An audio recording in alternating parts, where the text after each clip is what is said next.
Across every age, across every culture, the human pattern has been the same. We fill our deepest wells of emotion with what is trivial. We treat minor wounds as mortal. We elevate surface concerns to existential ones. We are preoccupied with what will be forgotten in a season, while what is genuinely eternal waits quietly, unnoticed. This is not a modern problem. It is a human problem. And Krishna's very first teaching in chapter 2 is addressed directly to it. His opening diagnosis is sharp.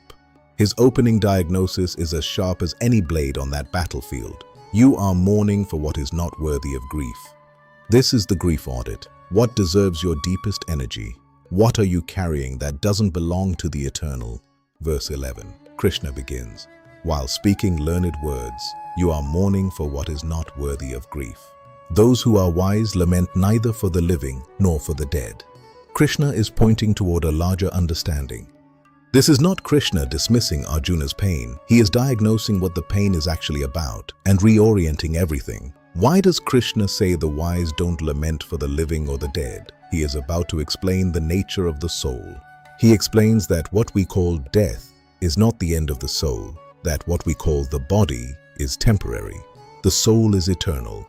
Grief based on the assumption that the person is the body is a misidentification. We are mourning a change in form, not the end of being. The water flows, the bank changes, but the essence remains. But even at the most practical, immediate level, verse 11 is asking us to examine what we are grieving and why. Is that grief oriented toward what is real and lasting, or toward what is temporary and passing? Most of us find that our deepest emotional energy floods the second category, the temporary and the passing. Krishna's diagnosis in 2:11, you mourn the temporary as if it were permanent. The soul cannot be destroyed. Grief for the eternal soul is misplaced. Redirect your deepest energy to what is real and lasting. Here's a practical exercise, the grief audit. Right now, what is consuming your mental and emotional energy? Hold it honestly. Now sort it. What is genuinely important? Will it matter in 5 years or in a lifetime? Does it speak to your real values, real relationships, real purpose? Or is it just urgent but temporary? Minor setbacks, the approval of others, social standing, these are passing fluctuations on the surface. Most of us find that the majority of our grief lives in that second column. We mourn the fluctuations. The Gita asks us to reserve our deepest presence, our grief, our care, our attention, for what actually matters. Reserve your energy for what lasts, for what is real, for the eternal soul that Krishna describes. This doesn't mean don't grieve. The Gita is not a spiritual bypass. It is an exploration of depth. Real grief, for genuine loss, for real harm, for love and time, is appropriate and deeply human.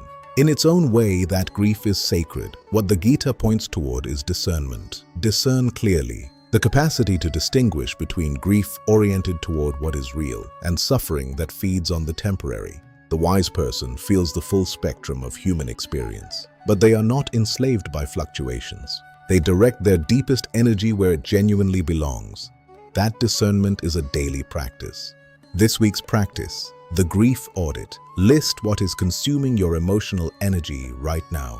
Ask honestly, is this temporary or genuinely lasting? Redirect accordingly. Full heart to what lasts. Light touch to what passes. This is wisdom in action. This is the path Krishna is laying out. Next, one of the most mind-bending verses in the Gita. There was never a time I did not exist. There will never be a time you do not exist. The immortality of the soul begins. Hari Om. The immortality of the soul begins. Hari Om. Thank you for joining this sacred journey.